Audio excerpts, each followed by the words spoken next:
Olá pessoal, nós vamos começar agora com uma aula de radiciação. O que é radiciação? Bom, a potenciação, assim como todas as operações do conjunto dos números reais, ela possui um inverso. Nós sabemos que a adição, por exemplo, possui a subtração como operação inversa. A multiplicação possui a divisão. E a potenciação, ela vai possuir a radiciação, tá? Que nós também conhecemos como raiz. Nós já conhecemos, por exemplo, a raiz quadrada, que é a operação inversa de elevar ao quadrado.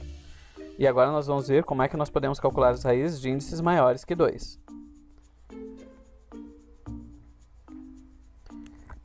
Então, primeiramente, nós precisamos entender que para resolver uma radiciação, nós estamos buscando um número que satisfaça uma determinada potência. Então, nós vamos olhar aqui no nosso modelo aqui. Calcular a raiz enésima de A é a mesma coisa que procurar o número B, tal que esse B elevado ao mesmo número aqui do índice, resulte no nosso número A. Vamos colocar nomes nessas criaturas. Esse A aqui é o radicando. O N é o nosso índice da raiz. O B é a raiz. E esse símbolo aqui é o símbolo de radical. Então, eu quero descobrir qual é o número. No caso, a raiz, que elevado ao índice, tem como resultado o radicando, certo? Então vamos para alguns exemplos. Primeiramente, vamos retomar a raiz quadrada e vamos ver como é que eu posso fazer para utilizar um processo semelhante para os outros números. Um processo semelhante para calcular as outras raízes de índice maior. Então, vamos dizer que eu quero calcular a raiz quadrada de 36. Bom, eu já sei que raiz de 36 é igual a 6. Porque 6 ao quadrado é 36, certo? Então eu posso representar assim, raiz quadrada de 36 é igual a 6, porque 6 ao quadrado é 36. Mas vamos entender o seguinte, para nós determinarmos a raiz quadrada de 36, nós devemos procurar um número que, elevado ao quadrado, é igual a 36. E um processo útil para mim fazer isso é através da fatoração em números primos. Como é que se faz isso? Vocês já devem conhecer, mas nós vamos retomar um pouquinho. Então eu vou pegar o número 36... e vou dividir por 2. Por que por 2? Porque eu vou procurar os fatores primos. Quais são os números primos que eu posso utilizar? O 2, o 3, o 5, o 7, o 11, o 13 e assim por diante. Somente os números primos que podem ser utilizados para essa fatoração. Então, 36 eu vou começar a tentar dividir por 2, que é o primeiro número primo. 36 dá para dividir por 2, então dá 18. 36 dividir por 2 dá 18. Aí eu vou pegar o 18 e vou tentar dividir por 2 de novo. 18 dividido por 2 dá 9. Percebam que agora o 9 não vai dar mais para dividir por 2. Ele é um número ímpar. Então eu vou ver se dá para dividir por 3. 9 dividido por 3 dá 3. Então dá para resolver. Sempre essa divisão terá que ser uma divisão exata. Não posso utilizar divisões fracionárias. Aí o 3 dá para mim dividir por 3 de novo. 3 dividido por 3 dá 1. Ok, e agora como é que eu faço?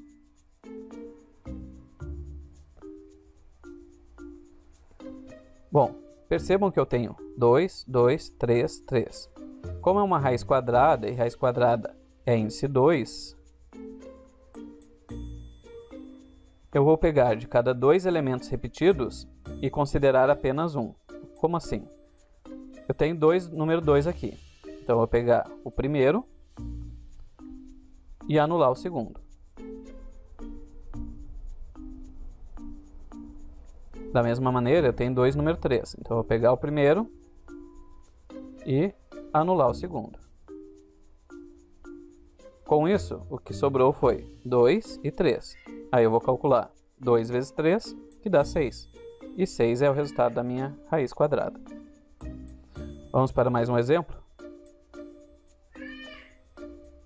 Quero calcular a raiz cúbica de 125. Eu já sei que é 5, né? Porque 5 ao cubo é 125. Mas como é que nós podemos fazer isso através da fatoração em números primos? Então eu vou escrever o número 125 e vou começar dividindo por 5, porque não dá nem para dividir por 2, nem por 3 o 125, né? Então, 125 dividido por 5 dá 25. 25 dá para dividir de novo por 5. Dá 5. 5 dividido por 5 dá 1. Então perceba que ele tem 3 fatores 5 aqui. tá? O que eu vou fazer? Como é uma raiz cúbica, a raiz cúbica é 3. Então, de cada 3 fatores iguais, eu vou considerar apenas um. Então, eu pego o primeiro aqui, que é o 5, e anulo os próximos 2.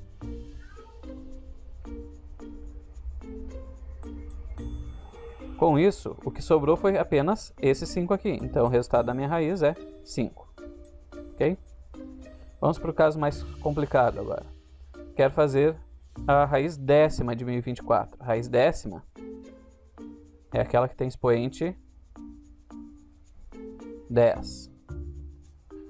Nós vamos utilizar a decomposição em fatores primos do 1024 para fazer. Então, eu vou começar. 1024 dá para mim dividir por 2, dá 512. 512 dá para dividir por 2 de novo, dá 256. 256 dá para dividir por 2, dá 128. 128 dá por 2, dá 64. 64 por 2 dá 32. 32 por 2 dá 16. 16 por 2 dá 8. 8 por 2 dá 4. 4 por 2 dá 2. 2 por 2 dá 1. Ok. Fiz a fatoração. Quantos fatores número 2 eu tenho aqui? Se eu contar, eu vou ver que tem 10 fatores número 2. Veja que o número 1024 eu posso escrever então como 2 elevado a 10. Então, qual é o número que elevado à décima potência resulta em 1024? É o número 2. Isso quer dizer, raiz décima de 1024 é 2, porque 2 elevado na 10 é 1024. Outro processo que eu poderia fazer é considerar o primeiro e anular os próximos 9 números. Tá? Então eu anularia esses 9, número 2 aqui.